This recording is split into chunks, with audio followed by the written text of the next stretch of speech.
ನನಗೇನು ಸಂತೋಷ ಕೊಡುತ್ತೆ ಅಂತಲೇ ಗೊತ್ತಿಲ್ಲ. ನಾನು ಯಾವಾಗಲೂ ಯಾಕೆ ಬೇರೆಯವ್ರನ್ನೇ ಖುಷಿಪಡಿಸೋ ಪ್ರಯತ್ನ ಪಡ್ತಾ ಇರ್ತೀನಿ. ಇತರರು ನನ್ನ ಬಗ್ಗೆ ಏನು ಯೋಚಿಸ್ತಾರೆ ಅಂತಲೇ ಯಾವಾಗಲೂ ಚಿಂತಿಸ್ತಾ ಇರ್ತೀನಿ. ಇದು ನಿಮ್ಮ ಯಾವಾಗಲೂ ಇರುವಂಥ ಒಂದು ಅನಿಸಿಕೆಗಳಂತಂದರೆ ಈ ವಿಡಿಯೋ ನಿಮಗಾಗಿಯೇ. ಒಂದು ವಿಚಿತ್ರ ಪ್ರಶ್ನೆ ಕೇಳ್ತೀನಿ. ನಿಮಗೆ ನಿಜವಾಗ್ಲೂ ನೀವು ಯಾರು ಅಂತ ಗೊತ್ತಾ? ನಿಮ್ಮ ಮೊದಲ ಪ್ರಕ್ರಿಯೆ ಅಯ್ಯೋ ನನಗೆ ನಾನೇ ಗೊತ್ತಿಲ್ವಾ, ಅದು ಹೇಗೆ ಸಾಧ್ಯ ಅಂತ ನಿಮ್ಗೆ ಅನಿಸ್ಬೋದು. ಆದರೆ ಸಂಶೋಧನೆ ಬೇರೆಯೇ ಹೇಳುತ್ತದೆ. ಕೇವಲ 10-15% ಜನರು ಮಾತ್ರ ನಿಜವಾಗಿ ಸ್ವಯಂ ಅರಿವು ಹೊಂದಿದ್ದಾರೆ. ಅಂದರೆ ನಮ್ಮಲ್ಲಿ ಹೆಚ್ಚಿನವರು ಯೋಚಿಸದೆ ಅರಿಯದೆ ಜೀವನ ನಡೆಸ್ತಾ ಇದ್ದಾರೆ ಮತ್ತು ಇದು ನಮ್ಮ ಎಲ್ಲದರ ಮೇಲೆ ಪರಿಣಾಮ ಬೀರ್ತಾ ಇದೆ. ನಾವು ಶ್ರಮ ಪಡ್ತೇವೆ, ಆದರೆ ಪ್ರಗತಿ ಕಾಣ್ತಾ ಇಲ್ಲ. ಪ್ರಯತ್ನ ಮಾಡ್ತಿದ್ದೇವೆ, ಸಂಬಂಧಗಳು ಮುರಿದು ಹೋಗ್ತಾ ಇದೆ. ಮತ್ತೆ ಮತ್ತೆ ಪ್ರಯತ್ನಿಸಿದ್ರು ಅದೇ ಜಾಗದಲ್ಲಿ ಸುತ್ತಾನೇ ಇದ್ದೀರಿ ಅನ್ನೋ ಥರ ಜೀವಿಸ್ತಾ ಇದ್ದೀರಿ. ಇದಕ್ಕೆ ಮೂಲ ಕಾರಣ ನಮ್ಮನ್ನು ನಾವು ಸರಿಯಾಗಿ ಅರಿತಿಲ್ಲ ಅನ್ನೋದು. ಪರಿಹಾರ ಬಹಳ ಸರಳ ಅನಿಸುತ್ತೆ, ಆದರೆ ಅಭ್ಯಾಸ ಬೇಕು. ನಿರಂತರವಾಗಿ ಸ್ವಯಂ ಅರಿವನ್ನು ಬೆಳೆಸಿಕೊಳ್ತಾನೇ ಇರಬೇಕು. ಹಾಗಾದರೆ ಸ್ವಯಂ ಅರಿವು ಎಂದರೇನು? ಸ್ವಯಂ ಅರಿವು ಅಂದರೆ ನಿಮ್ಮ ಮೌಲ್ಯ, ನಿಮ್ಮ ಶಕ್ತಿ ಅಂದರೆ ನಿಮ್ಮ ಬಲ, ನಿಮ್ಮ ದೌರ್ಬಲ್ಯಗಳು, ಏನು ನಿಮಗೆ ಉತ್ಸಾಹ ತರುತ್ತದೆ, ಏನು ನಿಮಗೆ ಕೋಪ ತರುತ್ತದೆ, ಇಂತಹದರ ಬಗ್ಗೆ ತಿಳಿದುಕೊಳ್ಳೋದು. ಮತ್ತು ಇದರಲ್ಲಿ 2 ಭಾಗಗಳಿವೆ.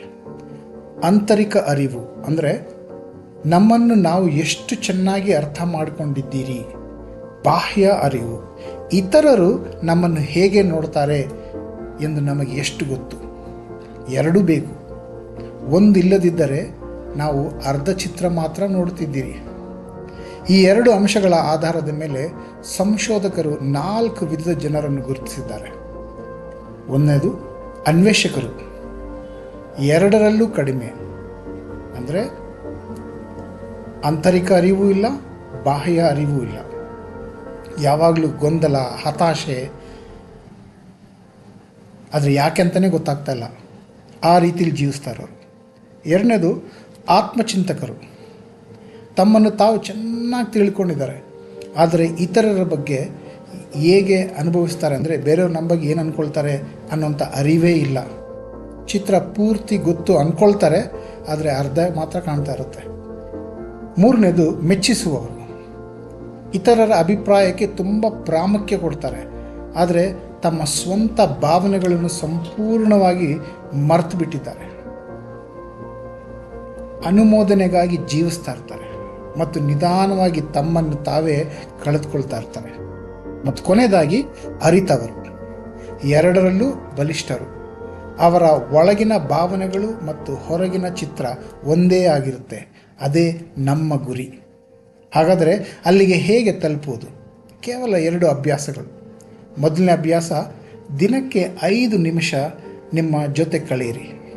ನಿಮ್ಮನ್ನೇ ಕೇಳಿಕೊಳ್ಳಿ, ಇಂದು ಹೇಗಿತ್ತು, ಏನು ಚೆನ್ನಾಗೋಯ್ತು, ಏನು ಸರಿ ಹೋಗಿಲ್ಲ, ನಾನು ಹಾಗ್ಯಾಕೆ ಪ್ರತಿಕ್ರಿಯಿಸಿದೆ.